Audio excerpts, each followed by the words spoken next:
Olá, sejam bem-vindos. Esse é o Sem Posturas, o podcast da Auditece.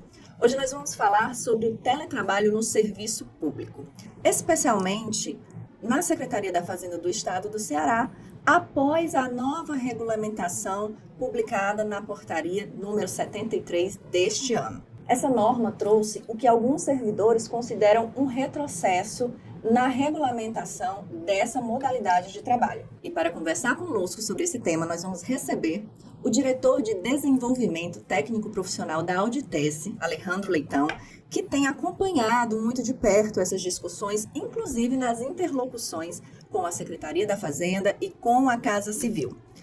Muito obrigada, senhor Alejandro, por ter aceitado o nosso convite aqui para falar sobre um tema que tem sido tão sensível, né, especialmente para a categoria dos auditores fiscais do Ceará. Eu que agradeço, Marília, a oportunidade de estar aqui, né, para discutir esse tema que realmente tem preocupado bastante a categoria. E estamos aqui, né, para dizer para a categoria que continuamos na luta, né, por melhoria dessa portaria, por revisão dessa portaria. E continuamos firmes, né, confiantes de que haverão alterações que venham a contemplar os anseios da categoria. Certo. Senhor Alejandro, hoje a gente vai falar um pouco sobre os impactos dessa portaria, os desafios que trouxe essa nova regulamentação e também se há perspectivas de aperfeiçoamento, de melhoramento. Mas antes da gente entrar nos pontos específicos da portaria, eu queria saber do senhor qual foi o contexto que levou à publicação dessa norma e como a Auditece avalia que foi a construção até chegar à publicação da nova portaria. Pronto, Marília, exatamente. A grande questão em relação a essa portaria foi a forma como ela foi feita, né? A forma como ela foi imposta à categoria, né? Primeiramente, nós não sabíamos, né, que estava sendo construída uma proposta de alteração. E em nenhum momento as entidades foram chamadas para opinar sobre essa proposta, né? E, acima de tudo, a forma como ela foi, o processo como foi construído, a publicação em si, que eu lembro bem que ela foi publicada no dia 2 de março, né, no Diário Oficial, já no final da tarde, com regras valendo a partir daquela data, sendo que naquele dia, ou seja, o primeiro dia nós já partimos descumprindo a portaria. O servidor não tinha nem conhecimento. Exatamente, não tínhamos conhecimento, então no primeiro dia a portaria foi descumprida, porque ela trouxe critérios totalmente diferentes do que a gente estava habituado, né? Então isso foi um choque para toda a categoria. Então nem a Auditece, nem nenhuma outra entidade fazendária foi convidada a participar dessa regulamentação. E também foi pega de surpresa com todos os demais servidores. Exatamente. Pegos de surpresa, né? A forma como foi feita, o teor da portaria em si, o processo, tudo mesmo foi construído de uma forma sem a participação mínima dos servidores e dos representantes de classe dos servidores, né? Inclusive a Auditece também não teve participação nessa construção. Agora, senhor Alejandro, a portaria, ela traz no preâmbulo dela, se eu disser que foi pego de surpresa, né? Conceitos como bem-estar e gestão com resultados. Na prática, dá para equilibrar produtividade, eficiência e qualidade de vida com essa nova regulamentação da Cefaz? Pronto. Você frisou bem essa questão aí do preâmbulo, né? Quando ela diz aí, uma das premissas aí da portaria é promover o bem-estar do servidor. Só que, na verdade, essa portaria trouxe um mal-estar geral. Ou seja, se ela veio com o propósito de promover o bem-estar, na verdade, ela foi angústia, trouxe momentos difíceis para colegas que já estavam habituados com aquela carga horária da portaria anterior, né? Colegas que, inclusive, já estavam com planejamento feito em relação a questão do cumprimento da carga presencial, e isso atrapalhou muito, isso trouxe assim, muita incerteza, muita insegurança, até mesmo os pontos da portaria, das alterações que foram feitas na portaria, trouxeram dúvidas que, no primeiro momento, foram questionados os setores responsáveis, e os próprios setores responsáveis por dar alguma resposta plausível à categoria, ela ficava assim também meio que na dúvida, né? Ou seja, ela trouxe muita incerteza, muita insegurança, angústia e momentos assim até meio de aflição em relação à forma como a coisa foi conduzida. Esse é o sentimento que o senhor tem estando de perto, né? Porque o senhor também dá o expediente, cumpre ponto e é representante de classe. Então, essas angústias chegam diretamente para o senhor no local de trabalho? Sim, com certeza. Os colegas relatam? Sim, os colegas relatam as situações, chegam com dúvidas e coisas que às vezes a gente não sabe responder, porque a portaria foi feita de uma forma tão, assim, vamos dizer, esdrúxula, que deixou margem de dúvida, de interpretação, feriu a própria Constituição em alguns pontos, enfim, foi mesmo um processo assim, meio traumático. O senhor falou aí de alguns pontos, né, que existem bastante pontos debatidos nessa portaria, mas um dos principais é a presencialidade mínima e o contingente presencial obrigatório. Por que esses dispositivos geraram tanta preocupação no servidor? O que é que eles trazem? Qual é a regulamentação que esses dispositivos trazem que trouxe essa angústia que o senhor acabou de relatar?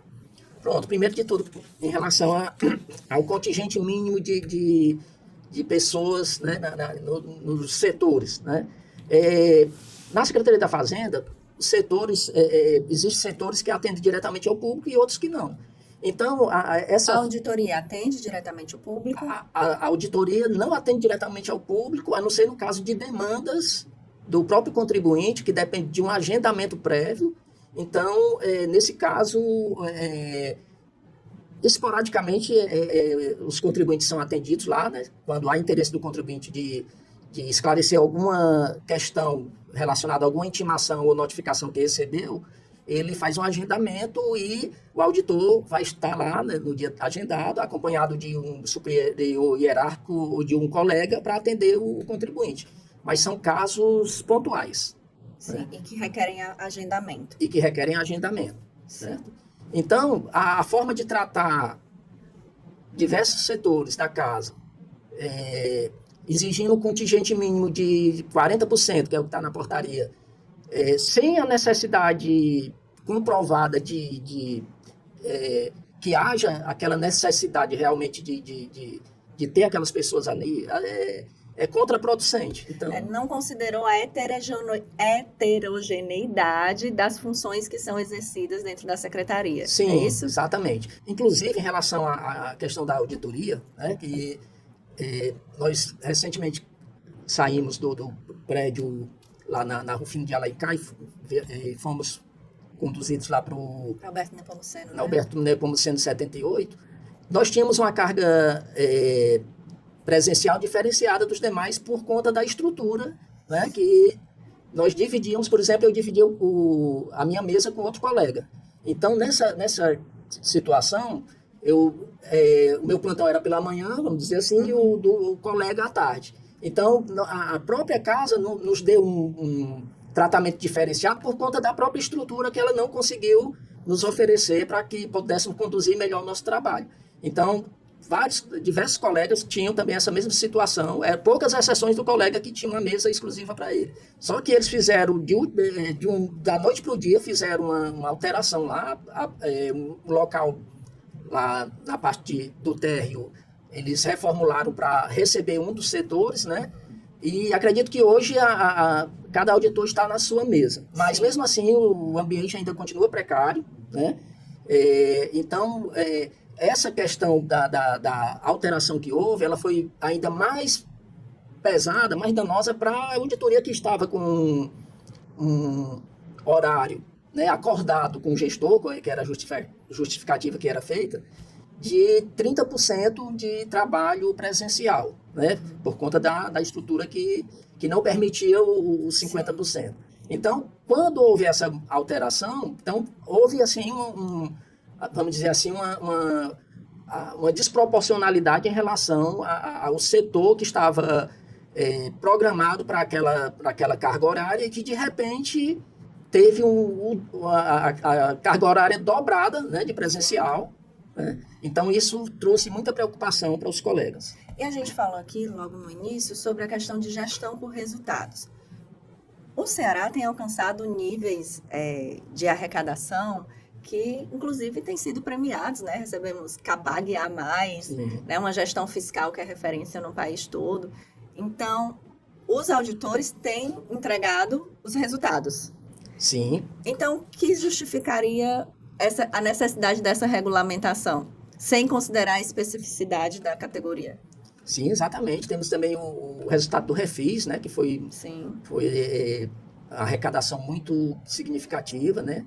Além do trabalho rotineiro, da fiscalização, que resulta tanto em recolhimento como também em o efeito psicológico de coibir novas infrações, né, por parte do contribuinte. Sim. Então, tudo isso, todo esse processo, né, ele acabou sendo vamos dizer assim, um tapa na cara dos colegas, né? Já que, inclusive, Marília, foi bom você falar nesse ponto, que a própria adesão ao teletrabalho, ela implica numa aceitação de se fazer uma produtividade maior.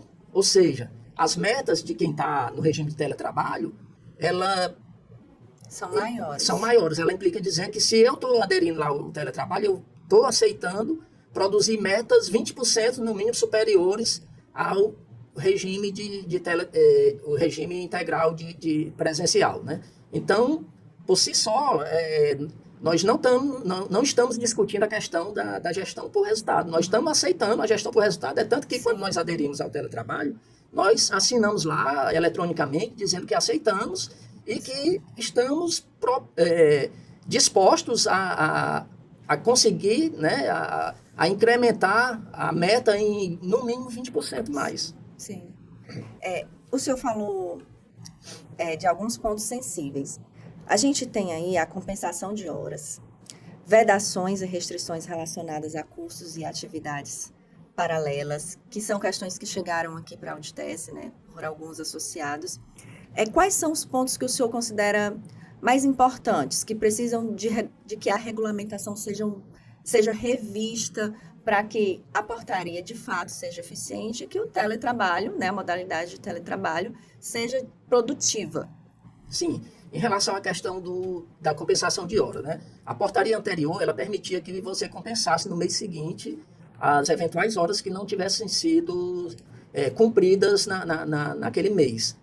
Essa portaria, ela já trouxe expressa, né, que você não pode compensar, ou seja, você tem que cumprir aquela carga horária presencial dentro daquele próprio mês, né? Lembrando que a avaliação, ela é feita de forma bimestral, então ela não permite nem você fazer a compensação dentro do próprio bimestre. Ou seja, ela está sendo incoerente ao ponto de que, se ela faz a medição, né, do atingimento ou não das metas dentro do bimestre, por que é que ela não permite compensar Sim. as horas, pelo menos no mês seguinte, dentro daquele bimestre, né?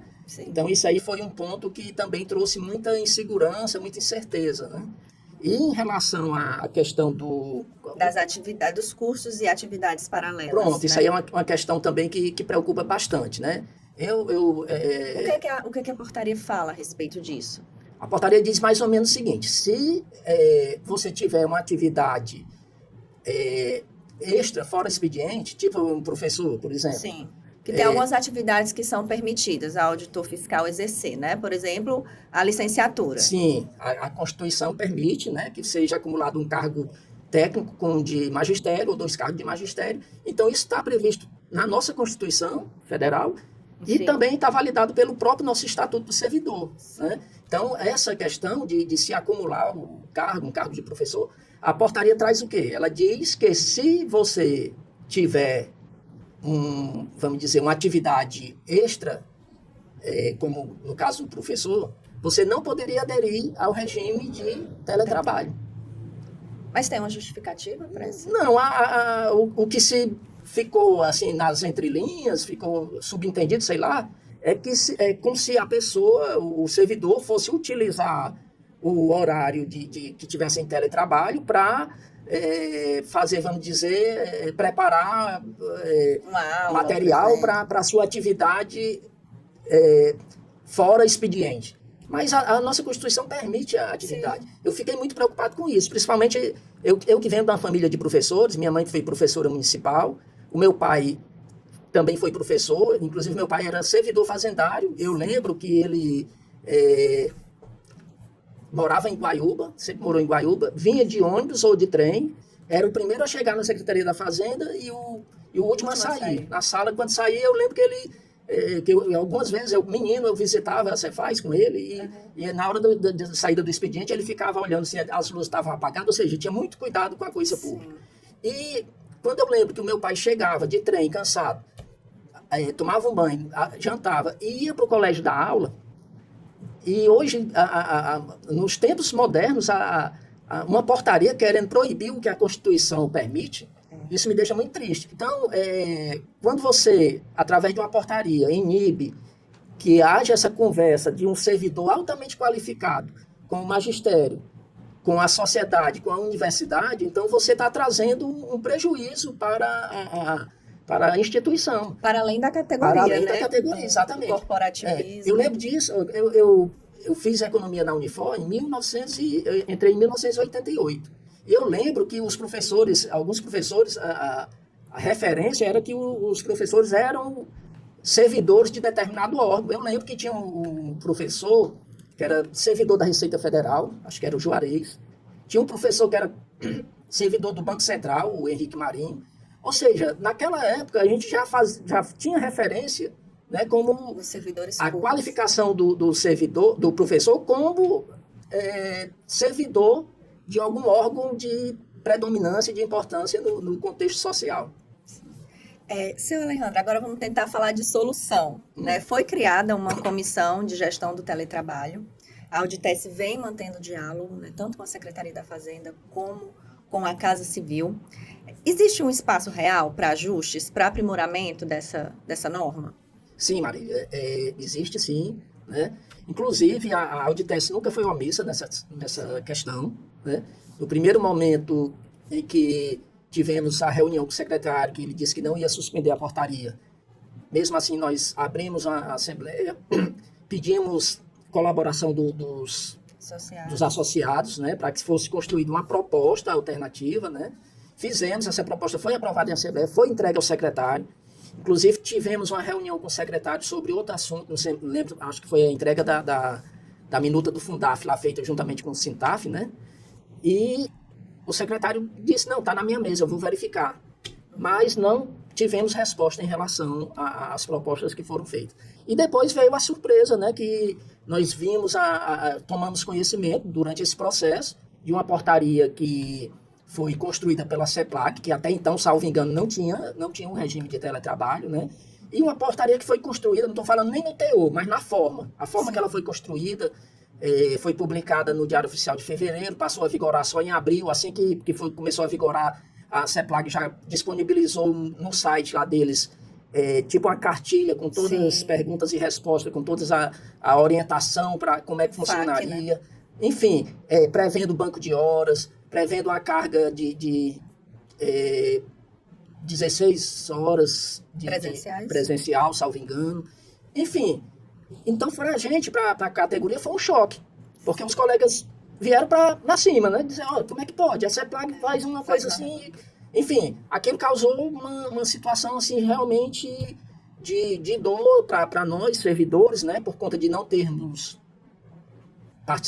tido a oportunidade de participar da construção de uma mudança que foi feita, que afetou diretamente os associados, sem que houvesse a conversa, sem que houvesse a construção conjunta, né, com as categorias. E isso deixou assim vamos dizer assim, um momento de muita tensão, né, de insegurança e incertezas em relação a essa questão do teletrabalho.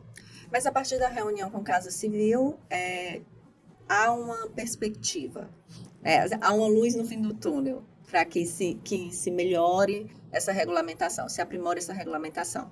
Sim, com certeza. Nós tivemos na Casa Civil, fomos muito bem recebidos pelo secretário Flávio Jucá, né? E ele já falou de antemão que a situação já estava sendo discutida, né, no âmbito da Casa Civil, né, inclusive com a comissão encabeçada lá pela CEPLAG, com a participação de, salvo engano, Secretaria da Fazenda, PGE e CGE, além de CEPLAG, Cefaz, CEPLAG, CGE, PGE, eu acho que tem mais um órgão. Casa Civil. Casa Civil, né? Pronto. Assim. Então, com essa comissão, segundo o secretário, estaria construindo uma proposta para as secretarias do Estado que pudessem, né, ter o teletrabalho, né, porque nem toda secretaria pode ter teletrabalho. Sim. Né, e com participação, né, de cada secretaria, construindo em conjunto essa proposta. Né.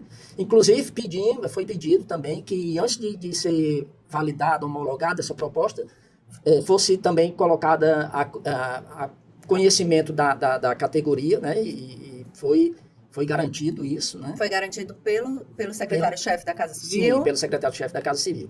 Inclusive também, na última reunião que nós tivemos com o secretário, para tratar do Fundaf... Secretário da Fazenda. Com o secretário da Fazenda, sim. E nós também pedimos, né, foi solicitado que o representante da Cefaz, junto a essa comissão, né, dialogasse também com as entidades de classe, né, com a Auditec, com o Sintaf, para mostrar como é que está a construção, como é que está o andamento, até mesmo para permitir também que nós possamos opinar, né? Participar da construção. Participar dessa construção. E o secretário foi concordou, foi sensível, e nós estamos na expectativa de que realmente haja uma mudança, né? Que haja um entendimento de que o servidor ele precisa realmente desse tempo, né? De melhor, que vai contribuir com a melhora na qualidade de vida, como a própria portaria ela fala, né, que é para o bem-estar do servidor, fala em que a própria portaria, essa 73, ela fala da questão de melhorar o deslocamento, o tempo, né? Ou seja, a gente perde muito tempo em deslocamento. Tem colegas, especialmente no trânsito ali da Alberto Nepomuceno, né? Naquele entorno. Aí tem colegas que moram um pouco mais distante, então tem colega que é 1 hora para ir, outra para voltar, ou seja, você perde 2 horas no trânsito, onde você poderia estar produzindo em casa, né? Num ambiente, vamos dizer, bem mais propício ao desenvolvimento das ideias e à construção de um trabalho bem mais qualificado. E até reduzindo o custo para o Estado, né? Reduzindo o custo para o Estado, ainda tem isso, né? Tem essa questão, né? E para encerrar, a gente conversou sobre a interlocução que se foi garantida tanto pela Casa Civil quanto pela Cefaz. Quais são os princípios que a Auditec considera fundamentais nessa construção? E que mensagem o senhor quer deixar para os auditores fiscais que acompanham o tema, né, os nossos associados, com preocupação, mas também com expectativa? Pronto. Princípio fundamental, eu destacaria inicialmente a transparência, né? A participação conjunta, né, para a construção, né, dos servidores, porque nós, em relação a essa portaria, nós, pelo menos o que foi passado pelos nossos chefes imediatos, supervisores, é que eles também não sabiam da existência dessa portaria, né? Não sabiam que estava sendo construída. Ou seja, a própria administração não chegou a ouvir não ouviu a base e nem ouviu dos seus próprios gestores, né? Ou seja, quem está diretamente ligado com a base é o gestor imediato. Então, se esse gestor imediato não participaram, não ouviram aos seus subordinados, então o processo todo fica contaminado, fica, vamos dizer assim, deficitário. Então, acho que o que a gente proclama à administração é que ela escute mais as entidades, escute os servidores, né? Que às vezes algum fato, vamos dizer, isolado, chega aos ouvidos do secretário ou de algum gestor, e aquilo ali parece que se torna como se fosse uma coisa generalizada, a regra, mas não é. Então, que se veja os casos específicos que estão, vamos dizer assim, se desviando da norma, do atendimento à norma, para que se seja feito especificamente, né, a abordagem em relação àquelas situações, mas que não se generalize, né? Porque parece que a coisa também funciona assim, quando é uma crítica, os gestores, às vezes, só levam para o secretário os elogios. Aí parece que não gosta de levar as críticas, né, como é que a coisa está acontecendo na base, mas é importante que se leve, né, até para se corrigir, né, e não deixar que a coisa desande. Então, eu lembro muito bem, eu gosto muito de política, e eu sou de Guaiúba, voto em Guaiúba desde a minha primeira eleição, que eu voto lá no meu interior, e eu lembro que isso acontecia muito na questão das administrações municipais, né? Os gestores só levavam ao prefeito aquelas coisas, a parte boa, né? Então tinha elogiando, estava fazendo isso, e escondiam as críticas. E o gestor acreditava que estava tudo certo. Aí tinha alguns ainda que eram mais ousados, que alguns secretários ou algum cabo eleitoral lá que ia dizer, rapaz, está acontecendo isso, isso, isso. Mas às vezes o prefeito não queria nem ouvir. Ou seja, era uma crítica, estava falando mal dele e tal, não queria ouvir. Mas é importante, né? A gente às vezes chama de crítica construtiva, né? Às vezes mesmo que a crítica seja com a intenção de destruir, mas ela de destruir ou de desfazer uma determinada situação, né, que o gestor acha que está correta, mas mesmo nessa situação é importante que o gestor verifique, né, aquela situação e a partir dali ele tomar uma atitude de fazer uma autocrítica e verificar se realmente está acontecendo aquilo ou não, até mesmo para a questão do andamento, vamos dizer assim, de uma maneira mais proativa e que conduza a uma gestão mais eficiente. Há sempre um ponto de reflexão, numa crítica, né? Exatamente. Seu Alejandro, muitíssimo obrigada por ter aceito aqui o nosso convite, ter nos brindado com essas informações, com esses esclarecimentos. Para encerrar, vamos entregar aqui para o senhor um mimo do 100 Posturas, para o senhor lembrar desse momento. É a caneca da Auditece, do 100 Posturas do nosso podcast, o podcast da Auditece. Muito obrigada. O senhor tem mais alguma consideração para fazer uma mensagem final que queira dar para os auditores? Queria só deixar a mensagem para os colegas, né, que a Auditece continua na briga, na luta pela alteração nessa portaria que foi muito danosa para nós servidores, né? E todos os setores da Cefaz, pessoas que eu falei de diversos setores, estão insatisfeitas com a forma como foi conduzida, como também em relação ao teor da portaria. Então, isso é um ponto de preocupação, né? É um ponto de preocupação e a gente pede que a administração veja com bons olhos, né? Reavalie a posição em relação a essa portaria e que faça as alterações, né, demandadas pela categoria, conversando com a categoria, ouvindo a categoria e, mais importante, né, permitindo que nós, como servidores, possamos participar desse processo. Nós não estamos negando a nossa capacidade para produzir mais, para entregar mais, mas também nós queremos, né, condições melhores para que possamos fazer essa tarefa tão importante que é arrecadar tributo para suprir as necessidades do Estado do Ceará. É isso, obrigada, senhor Alejandro. A sociedade sabe que pode contar com a qualificação e com o compromisso do servidor público, especialmente dos auditores fiscais, que têm entregado grandes resultados para o Estado e para o desenvolvimento do Estado do Ceará. Este foi mais um episódio do 100 Posturas, do podcast da Auditece. Continue acompanhando as discussões relacionadas à administração fazendária, ao serviço público. E caso você tenha alguma dúvida, deixe aqui nos comentários que o nosso time vai responder. Obrigada e até a próxima.